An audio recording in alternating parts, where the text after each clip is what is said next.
Assalamualaikum, apa kabar semua? Kembali lagi bersama saya Rizal Fauzi. Di pada kali ini saya mau nge-review singkat Samsung Galaxy Watch 4 yang sudah menemani saya kurang lebih 10 hari. Ada banyak hal baru di Galaxy Watch 4 ini, terutama jeroannya. Tapi sebelum kita bahas ke masalah yang jero-jero, ada yang perlu saya sampaikan seputar kulit luarnya. Mulai dari desain, material yang digunakan, dan kenyamanan penggunaan dalam jangka waktu yang lama. Bahasa desain yang diusung oleh Samsung Galaxy Watch 4 ini saya suka, kalem aja gitu. Meskipun kacanya flat, gak ada lengkungan di setiap sudutnya, tapi tetap terlihat keren dengan balutan frame aluminium yang kokoh. Palingan yang saya ngeri tuh sudutannya kan langsung ke kaca ya. Kalau kepentok atau jatuh gimana? Kacanya emang Corning Gorilla Glass DX Plus yang paling kuat saat ini. Tapi ya tetap aja namanya kaca ya bakalan pecah. Jadi kudu ekstra hati-hati nih. Jangan mentang-mentang udah dapet standar militer 810G, kita bebas pakai dengan gaya barbar. Gak begitu juga kan? Kemudian strapnya, ini asli strap yang paling nyaman yang pernah saya coba. Bahannya tebal tapi bagian luarnya lembut. Saya pakai seharian penuh, bahkan tidur pun gak saya lepas, nyaman-nyaman aja.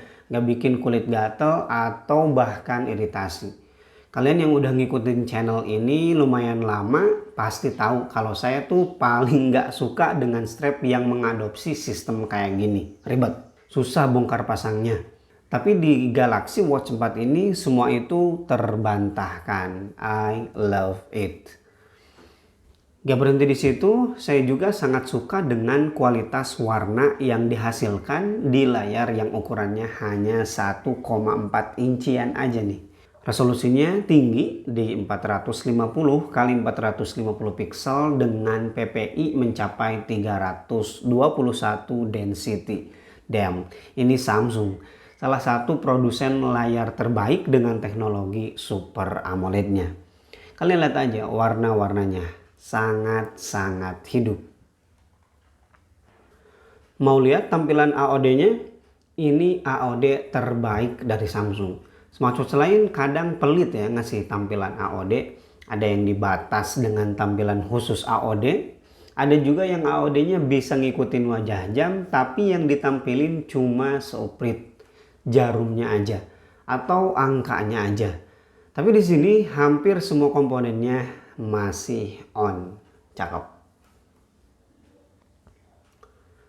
Samsung Galaxy Watch 4 dibekali chipset Exynos W950 dengan fabrikasi yang kecil 5 nanometer.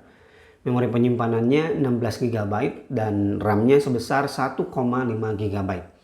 Menggunakan sistem Android Wear OS dengan kustomisasi One UI Watch 3.0. Dengan spesifikasi barusan, alhamdulillah bisa dengan sangat handal menghandle kebutuhan sehari-hari. Lagian mau install apa sih di smartwatch? Games. Gamenya juga game-game kasual dan ukurannya nggak segendut ukuran games di smartphone. Tapi ada satu yang bikin saya bingung dengan jeroannya. Di keterangan perangkat lunak tertulis versi sistemnya One UI Watch 3.0 dengan sistem Android Wear 11. What? Bukan Wear OS 3? Apakah langsung lompat angkanya ngikutin Android smartphone? Yang tahu informasi seputar Wear OS silahkan tulis aja di kolom komentar. Kemudian fitur-fitur unggulan di Samsung Galaxy Watch 4 diantaranya ECG yang sudah bersertifikasi. Jadi bisa dipastikan fitur ini bukan sekedar gimmick. Dan sayangnya sampai video ini dibuat saya belum bisa ngetes karena keterbatasan alat kalibrasi. Yang kedua, blood pressure. Ini juga sama, belum bisa dicoba, padahal di smartwatch lain nggak perlu kalibrasi dulu. Jadi apakah smartwatch lain itu berbohong? Dan fitur yang selanjutnya ada sensor komposisi tubuh. Fitur ini untuk mendeteksi apakah proporsi tubuh kita sudah ideal atau tidak. Dan karena saya menggunakan HP Samsung, jadi saya merasakan berbagai kemudahan dari manfaat ekosistemnya. rekaman settingan otomatis terbaca juga di sini. Saya nggak perlu ribet input ulang password wifi yang pernah saya pakai atau foto-foto di galeri yang langsung tersinkronisasi. Pilihannya mulai dari 10 sampai 100 foto yang bisa ditampilkan. Atau log panggilan dan juga pesan yang terdahulu bisa dilihat juga di smartwatch-nya. Dan satu lagi yang bikin saya senang, notifikasi akan tetap masuk meskipun smartwatch dan smartphone-nya terpisah jauh. Asal keduanya sama-sama terhubung ke internet. Waktu itu saya sempat lupa bawa smartphone ke kantor, tapi notifikasi tetap masuk ke smartwatch-nya. Nice atuh kalau gini teh, saya suka. Next, kualitas GPS-nya cakep, lock-nya cepat, dan akurasinya juga mantap. Dan untuk informasi exercise yang ditampilkan lumayan lengkap. So, silahkan dilihat lah.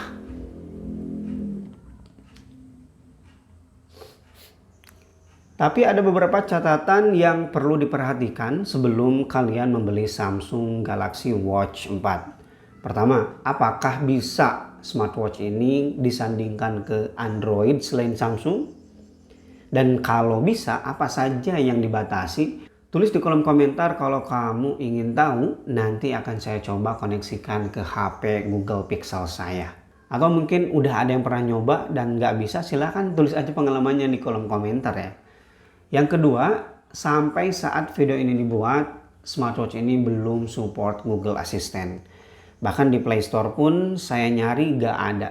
Kita dipaksa untuk menggunakan Bixby yang belum support banyak bahasa, termasuk Indonesia. Yang ketiga, daya tahan baterainya masih belum memuaskan. Memang udah ada improve, biasanya pagi full dan malam harus ngecas lagi. Sekarang bisa tembus kurang lebih 30 jam untuk pemakaian wajar.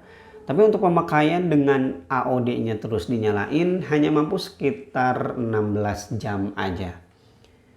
Oke, itu aja yang bisa saya share di pengalaman menggunakan Samsung Galaxy Watch 4 selama 10 hari.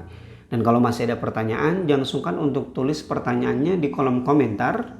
Atau boleh juga langsung DM saya di Instagram di @fauzizal19.